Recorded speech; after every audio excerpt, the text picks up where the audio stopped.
Good morning. As has been said, happy Mother's Day. We got a lot of new moms in the audience too, so congrats to you all. God bless you all. You're doing the Lord's work. You're doing good work. Keep it up, and remember that old poem, "The hand that rocks the cradle is the hand that rules the world." I think a lot of truth in that poem. Well, this morning we're going to talk about a short story in 2 Samuel 23. Now, Ryan actually talked about this passage in a communion sermon not too long ago, and I reckon there's no sin in reading the same scripture twice, and don't plan on preaching the same sermon twice. But I love these little short stories that you can find in Scripture. You know, the ones we kind of forget about from time to time. And I think one of my favorite things about human beings and the things we do is tell stories. I mean, humans have been telling stories quite literally since we've been on this earth. And I think that's pretty cool. And I think it's very important because it's how we communicate worldviews and big pictures and ideas. We really orient our lives based around the stories that we are told. And there's always a meaning to a story. There's a reason for why we share a story, and there's a reason why stories stick with us. And this story is just about 4 verses long. And yet somehow, you know, it was remembered, it was retold, it was written down, and God saw it fit and inspired it to be remembered for us, even as we sit here this morning. So let's take a look at this, and to get some context for what's going on by this time. Remember, this is big picture ideas. So remember, there's the creation. God creates everything. God eventually makes promises to Abraham. And this is the gospel, as Paul calls it, that through Abraham's offspring, all the nations of the earth will be blessed. And we as Christians know that that's referring to Jesus. But then there's a period of time when Abraham's descendants are trapped. They are enslaved in Egypt. And God frees them and brings them into the wilderness. And it's a time of testing, a time of trials, and Israel fails over and over again, and God blesses them and restores them over and over again. Now, there are consequences in the wilderness, but they eventually come into the promised land, and they're not free of trouble. This is the time of Judges, and it gets even darker in Israel's story at this time. Other nations are competing for the land because they didn't obey God and completely drive the inhabitants out, and they're constantly a thorn in Israel's side. But then they decide, we want kings. And so God sends them a king, King Saul and King David. And they're the kings, and King Solomon, they're the kings of the United Kingdom, because eventually Israel kind of breaks in two. And so this story this morning takes place during the era of the United Kingdom. So let's look in 2 Samuel 23, starting in verse 13. It says, it's given this description of David's mighty men, and it tells us this little short story here in verse 13. It says, and 3 of the 30 chief men went down. So this might be 3 that are in charge of the 30 or 3 within the 30, in other words. And they're basically like the Navy SEALs of the Navy SEALs, these 3. They're elite special forces in King David's army. It says, and they came about harvest time to David at the cave of Adullam. Remember that. This is where David is. When a band of Philistines was encamped in the valley of the Rephaim. David was then in the stronghold, and the garrison of the Philistines was then at Bethlehem. All right, so the story that we're looking at this morning takes place while David is in his stronghold in the caves of Adullam, surrounded by his mighty men. All right, when you think of David, what do you think of? Him reigning in his palace, right? He wanted to build a temple for God. He said, no, your son will do it, but you go ahead and build your own house. We think about him reigning from Jerusalem, and that's where his stronghold was, Jerusalem. This is before all that. This is when David is in his stronghold is in the caves of Adullam. Now we know from parallel accounts that this is taking place when he was fleeing from Saul, which is very interesting. So remember, David is employed in the service of Saul. He's a mighty warrior. He's a poet. He's a prophet. He's a musician. Like, he has it all. There's nothing he can't do. And he is loved by the people. He's loved by God. And long ago, when he was younger, God promised that one day he was going to be king over all Israel. Yet he's still serving under King Saul. And Saul does not like how much he is better than him. And he's driven. He's governed by the tyranny of envy and bitterness. And so he basically puts David into exile. Puts him into hiding. He keeps trying to kill David, and David is on the run. And in 1 Samuel 22, verse 1, it said we get where Adullam was, his stronghold in Adullam. This is the origins of it. In verse 1, it says, David departed from there and escaped to the cave of Adullam, where we see him in 2 Samuel 23. And when his brothers and all his father's house heard it, they went down there to him. And everyone who is in distress, and everyone who is in debt, and everyone who is bitter in soul gathered to him. And he became commander. Okay, commander is a military term. He became a commander over them. And there were with him about 400 men. All right, can't help but get the picture of Jesus, right? On the mountain. And who comes to him? The Pharisees, the religious leaders, the smart people, the most holy people? No, it's the sick, the oppressed, the demon-possessed, and they follow Jesus, the heir of David. You see, it's the same picture going on here. All these people who are sick and tired of it, the misfits of society, all go out to Adullam and they join David. And David becomes basically king over these losers. Now, if you're going to start a kingdom, or if you're going to start an army, what kind of army do you want it to consist of? The strongest, the most powerful people. And yet, he's got the rejected of society, those bitter and in distress and sick and oppressed and in debt. Who did Jesus say was blessed in his kingdom? The poor, those that mourn, those that hunger and thirst for righteousness. It's the same picture, the heir of David. He's continuing after his forefather, in other words. So we see from 1 Chronicles 11:10, this is a parallel account of 2 Samuel 23. It says, now these are the chiefs of David's warriors, those three that we just read about, who gave him strong support in his kingdom together with all Israel to make him king, according to the word of the Lord concerning Israel. So this event takes place before David is king. He's most likely still on the run from Saul. He's still hiding in the caves of Adullam. And it's so interesting that his elite fighting forces were most likely part of that band of misfits. That misfit gang became these elite special forces in David's army, and they're hiding out in the caves of Adullam. So let's look at the account, going back to 2 Samuel 23, verse 15. It says, and David said longingly, oh, that someone would give me water to drink from the well of Bethlehem that is by the gate. I want you to put yourselves in David's sandals for a moment. He's tired. Okay? He's tired because what has he been doing this whole time? Running from a psychotic, spear-throwing king who's tried multiple times to kill him. He's in exile from his own community, from his own people, yet he is still fighting battles on behalf of the kingdom that rejected him. Right? He's exiled from, he's still fighting Israel's enemies. He's still fighting Philistines, so dangers at home and abroad. And he's still fighting the king's battles, even though the king is after him. And amidst all these trials, you can imagine the exhaustion. I just can't imagine running for your life, like literally running for your life while battling to the death. Day after day after day. You got a busy schedule? You got a stressful schedule? Yeah, I'd say David had a lot more, right? He had a lot more blocked off on his calendar, and it was a lot more tiring and deadly. And amidst this trial, this chaos, he's hiding in caves, for crying out loud. He has a longing, he has a hankering, he has a nostalgic feeling because this well was in Bethlehem. Where did he grow up? David grew up in Bethlehem. In other words, he's surrounded by chaos and he just wants a little bit of normalcy, right? A little something that reminds him of home, a little something that takes him back to a time when everything was good. Right? When he was just with his sheep, his beloved sheep in the field, just playing his harp away, in the wind, and a totally different reality now. He wants that little taste of home.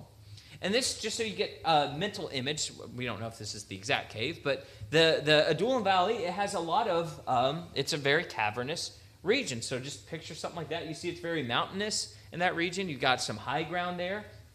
Here's a possible layout of 2 Samuel 23. This might be what it is referring to, and as you can see, he's kind of trapped in the middle. So remember, it says that there's a garrison in Bethlehem, and there's also a garrison in the valley of the Rephaim. So where is he? He's stuck in the middle. Right? He's stuck on either side by Philistine garrisons, and Jerusalem by this time hadn't even been conquered yet. That's ruled by the Jebusites. So he's in trouble here, in other words. He's in a tough spot. And so you can kind of get the picture of him looking out, right? He's exhausted. He looks out, sees the enemies to the left of him, to the right of him, all around. And then in the far distance, he sees the mountains, the region that he calls home. He can just, I just wish I could transport. I wish I could transport back over there and get a drink. You know how, maybe you've experienced this. You have a nostalgia for the tap water you grew up with, if you're like me and you drank tap water when you were a kid. I have strong opinions about Mount Sterling's tap water. And I talked to Clark about it, and he goes, oh, I grew up with it. I think it tastes fine. I'm like, how? It's what he grew up with, right? It is normal. And so we kind of get that feeling of he just wants that little comfort, that little thing that makes him feel normal again. So in verse 16, we see how these three chief men respond, these mighty men. Verse 16 says, then the three mighty men broke through the camp of the Philistines and drew water out of the well of Bethlehem that was by the gate and carried and brought it to David, but he would not drink of it. He poured it out to the Lord. All right, when it says they broke through the camp of the Philistines, do you think that means they walked up to the camp and they said, excuse me, we're just on a mission for some water. You mind if we scooch by you real quick? Like, no, that means stabbing, right? That means stabbing and slicing and blood all over you, taking another person's life to get this glass of water. Can you imagine traveling miles and miles and fighting another human being to the death for a cup of water? For your commander, for someone you love, for someone you trust. And can you imagine you do all that work just to hand it, and the guy pours it on the ground? I would be furious. Can you imagine if you had to run to the other side of town to get your spouse like her favorite food or whatever, and then she goes, oh, thank you, and then throws it in the trash can? What are you doing? You know, that cost me $2 worth of gas nowadays. Gas prices are expensive. But yeah, imagine risking your life for that. Look at verse 17. David keeps speaking about why he did this. David said, far be it from me, O Lord, that I should do this. Shall I drink the blood of the men who went at the risk of their lives? Therefore he would not drink it. These things the three mighty men did. All right. Why on earth is this short story recorded? Because when you tell a story, what stories do you tell? Are you like, oh, I woke up yesterday, went to work, came back home, and went to bed? Like, oh, great story. Yeah, no one shares that story because it's not important. It's not meaningful. But this story, God thought yes, this one should be recorded. It means the Israelites, the mighty men, remembered that act. They retold it. Their children remembered it. Some scribe recorded it. And God all through is saying, yeah, I want my people to remember this for all time. We know, as Paul says, that all Scripture is inspired by God and is useful for teaching, for reproof, for correction, and for training in righteousness. God says this story is good for training us in something. It's good for training us in righteousness. So I want to postulate three ways in which this can train us in rightness. Rightness with God and rightness with our fellow human beings. Here's the three ways I think this can train us.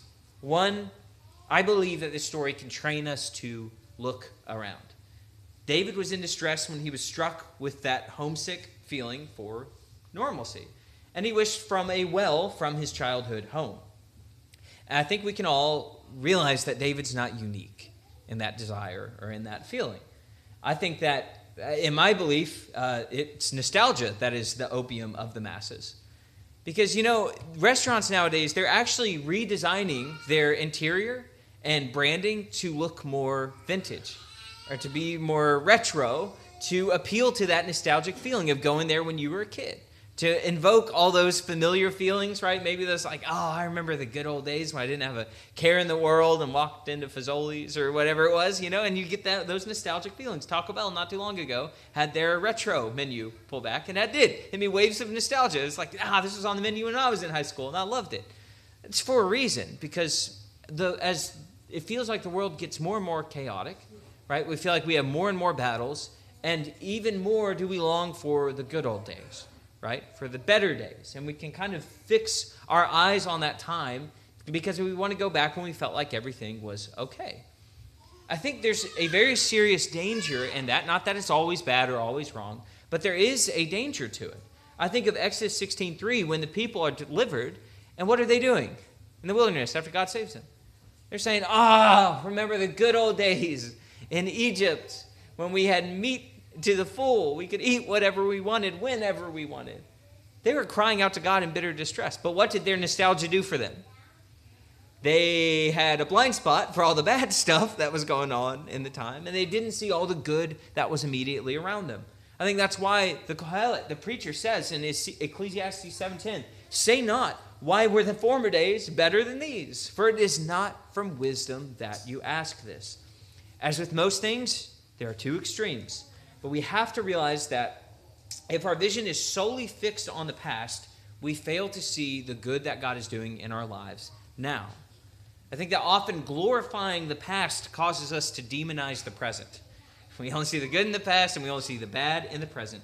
David's longing pulled his eyes towards Bethlehem, but the story forces him and us to see the loyalty that was standing right beside him.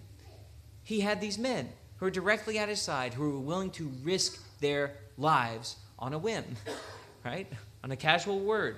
Isaiah 43:18, God says, remember not the former things, nor consider the things of old. Behold, I am doing a new thing. Now it springs forth. Do you not perceive it? Again, if your eyes are fixed in the past, you're not going to see what God is doing now. I will make a way in the wilderness and rivers in the desert. You know, I remember when I was a young teenager, I remember going to a gospel meeting.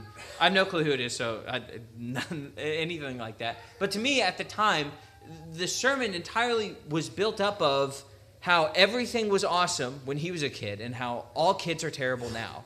That was the substance of the sermon. I was just sitting there. I just remember feeling hopeless. I'm like, well, what do I do with that? Because, I don't live in Mayberry. I can't walk to the general store. I don't have a mule. I don't, have bales of hay to, go put out for the animals. I got Pop-Tarts, and I don't understand. I can't relate to that world. What am I supposed to do with this? And it just made me feel like the world's broken. Everything's awful. The past was awesome. Good luck. It's like that. What are we supposed to do with that? The preacher in Ecclesiastes tells us that life is cyclical. Every generation has certain evils, and every generation has certain virtues. And that's just the way life is. Don't be blinded to either. Don't be too overly enamored with it, and don't overly demonize it. Because every generation is facing that. We all have our problems. We all have our good things going for us. And so if we focus, we can end up demonizing all the brothers and sisters who are doing good work now. And if you constantly put it down, it makes people not want to try. So we need to be careful even how we speak about the good old days. Because if we were honest, we'd realize there's some problems in Mayberry as well. I want us to ensure that we don't fail to see all the good that God is doing now. Second, we need to look carefully. So David should have, looked around, see all the good, his loyal people who would sacrifice their lives for him. But David should have looked a little more carefully. Again, I don't mean to be accusatory to David. These are just, I think, some good principles to learn from this. Based on David's reaction to his men's, risking their lives on account of that water, based on what he said, based on him pointing it out, saying, I'm not worthy, I don't think he had any intention of them doing that. I don't think he was trying to drop a hint for what you want casually, that might be good, trying to drop it. That'd be cool if you got that for me for Christmas or for my birthday, I don't think he had any intention of them doing this. And he was completely I had no idea that you're going to take that literally and that you're going to do that. I think of Proverbs 26:18, it says, like a madman who throws firebrands, arrows, and death. Can you picture that? Just like a haggard man jumps in, just throwing fireballs everywhere. What on earth is going on? Guess what? Who's like that? Just a crazy person throwing fire all around. Is the man who deceives his neighbor and says, I am only joking. You ever say a joke and there's a little, just a little hint of malice in there? You say a joke, you tease somebody, and just deep down there's just a tiny bit of venom in there. Don't say it. You're like a crazy person throwing instruments of death. Be careful with even your teasing, even your jokes. Be careful. If there's a drop of malice in your heart, don't say it. Don't say it. Proverbs 18:21, death and life are in the power of the tongue, and those who love it will eat its fruit. A lot of our English words are connected to magic. For instance, this is connected etymologically. You know what you do when you write out a letter? You spell it. You spell a word. When magicians, they cast spells, that's literally related etymologically. Abracadabra, have you heard that? The most popular theory is that it means something like I create as I speak. That's what it means. And if you go to Scripture, Genesis 1, how does God create the universe? He speaks. There is a very mysterious and mystical force with our speech. It's beyond just vibrations and ears and wind. We create things in the minds of the hearers that we speak to. Life and death are in the power of the tongue. We create life or we create death with our speech. This is what Paul says. Ephesians 4:29, let no corrupting talk, corrosive talk, talk that tears down, come out of your mouths, but only such as is good for building up, as fits the occasion, that it may give grace or favor. That can give favor, gifts. It brings gifts to those who hear. I heard a story one time from this man.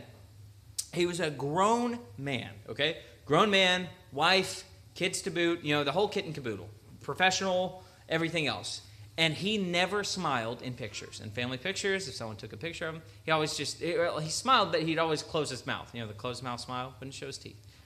And then his spouse eventually said, why do you never show your teeth when you smile?